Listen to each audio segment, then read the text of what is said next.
1990 সালে 3 জোটের চুক্তির কারণে বাংলাদেশের সংসদীয় ব্যবস্থা পুনঃপ্রবর্তিত হয়েছিল। সবচেয়ে বড় জিনিস হচ্ছে রাজনৈতিক দলগুলোকে এইটা আমি বলতে পারলাম যে আপনাকে আমার সাথে নাগরিক হিসেবে আমার সাথে চুক্তি করেই ক্ষমতায় যেতে হবে। আপনি যদি কনস্টিটিউশনকে স্যাক্রোসান্ট না মনে করেন, একেবারে এটা ধরা যাবে না, ছোঁয়া যাবে না, কোনো সংবিধানের ক্ষমতা পারে না। একমাত্র ডিভাইন ডকুমেন্ট আপনি চেঞ্জ করতে পারেন না। যা মানুষ তৈরি করেছে তা মানুষের জনগণের আকাঙ্ক্ষার কারণে পরিবর্তিত হতে পারে, হওয়া দরকার, হওয়ার প্রয়োজনটা এতটাই যে আপনাকে এটা করতেই হবে, নাহলে আপনি এরকম কনস্টিটিউশন, এরকম চুক্তি বদলাতে হয়। জাতীয় সনদের জায়গাটা হচ্ছে এই জায়গায় যে যখন আপনি সংবিধানের এই জায়গাগুলোতে চুক্তির কথা বলছেন, সামাজিক চুক্তি, একইভাবে আসলে জাতীয় সনদ হচ্ছে চুক্তি। কার সাথে কার চুক্তি? এখন পর্যন্ত বাংলাদেশের বাস্তবতায় জাতীয় ঐক্যমত্য কমিশনের চেষ্টার মধ্যে যেটা আছে সেটা হচ্ছে রাজনৈতিক দলগুলোর সাথে নাগরিকদের চুক্তি। কেন রাজনৈতিক দলগুলোর কাছে এই চুক্তিটা করতে হচ্ছে এই কারণে যে এই চুক্তির যে না থাকলে যেটা হতো, বা আগের থেকেই যদি বাংলাদেশের সংবিধান এই সামাজিক চুক্তিটা নিশ্চিত করতে পারত, তাহলে আমার নতুন করে আপনার সুজনকে, আপনাদের সকলকেই চুক্তি করতে হতো না।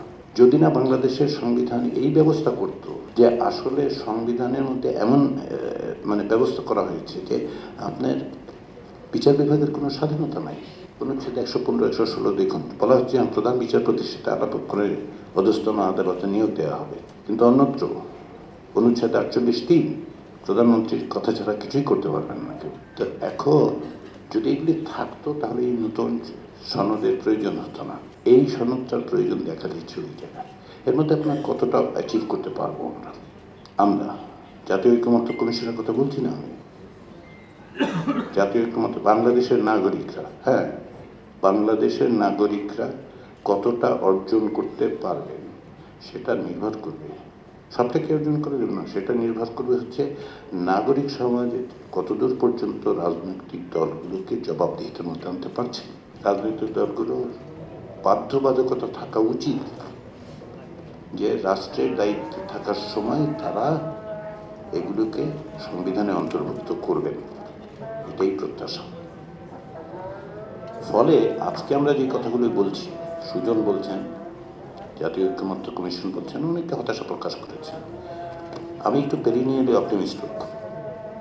আমি শেষ পর্যন্ত মনে করি যে আশার কারণ আছে। আমি একটা উদাহরণ দিয়ে বলি কেন আমি আশা করি। 1990 সালে বাংলাদেশে একটি গণঅভ্যুত্থানের সময় একটি চুক্তি হয়েছিল, তাই তো? সেই চুক্তি কেউ মানে নাই। সবাই সবসময় আমাকে এটা বলে, কই এই চুক্তি তো কেউ মানে নাই। না, ঠিক না। 1990 সালে 3 জোটের চুক্তির কারণে বাংলাদেশের সংসদীয় ব্যবস্থা পুনঃপ্রবর্তিত হয়েছিল। এর চেয়ে বড় কাঠামোগত পরিবর্তন আপনি কি দেখতে চান? আমরা এটি যদি বিসর্জন করতে পারতাম, অফকোর্স ভালো হতো। কিন্তু একেবারে এই যে হোলসেলে সারাক্ষণ ধরে মাঝের মতো হতাশা ব্যক্ত করেন যারা, যে না কিচ্ছু হবে না, কিচ্ছু হবে না, কিচ্ছু হবে না। বাংলাদেশের মানুষ একটা অভূতপূর্ব রক্তপাতের মধ্যে একটি ব্যক্তিতান্ত্রিক স্বৈরতন্ত্রকে 3 সপ্তাহের কম সময়ের মধ্যে পরাজিত করেছে।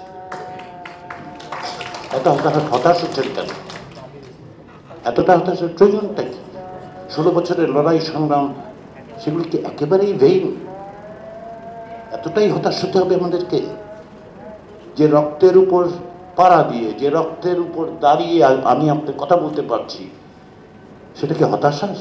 সবচেয়ে বড় জিনিস হচ্ছে রাজনৈতিক দলগুলোকে এইটা আমি বলতে পারলাম যে আপনাকে আমার সাথে নাগরিক হিসেবে আমার সাথে চুক্তি করেই ক্ষমতায় যেতে হবে। প্রতি 5 বছর আপনি একবার ভোটের জন্য আসবেন সেটা নয়, আমার সাথে আপনার একটা চুক্তি আছে। বাংলাদেশের স্বাধীনতার ঘোষণা 1971 সাল এপ্রিলে, সেটাকে আমি বলি বাংলাদেশের ইতিহাসে এক আম্রকাননে স্বাধীনতার সূর্য অস্তমিত হয়েছিল বলে বলা হয় তো, আর এই আম্রকাননে বাংলাদেশের স্বাধীনতার সূর্য উদিত হয়েছিল। সেখানে কি ওই যে স্বাধীনতার ঘোষণা, সাম্য, মানবিক মর্যাদা এবং সামাজিক সুবিচার, ওইটাই হচ্ছে চুক্তি। এই রাষ্ট্রের চুক্তি হচ্ছে নাগরিকদের সাথে সাম্য, মানবিক মর্যাদা ও সামাজিক সুবিচার।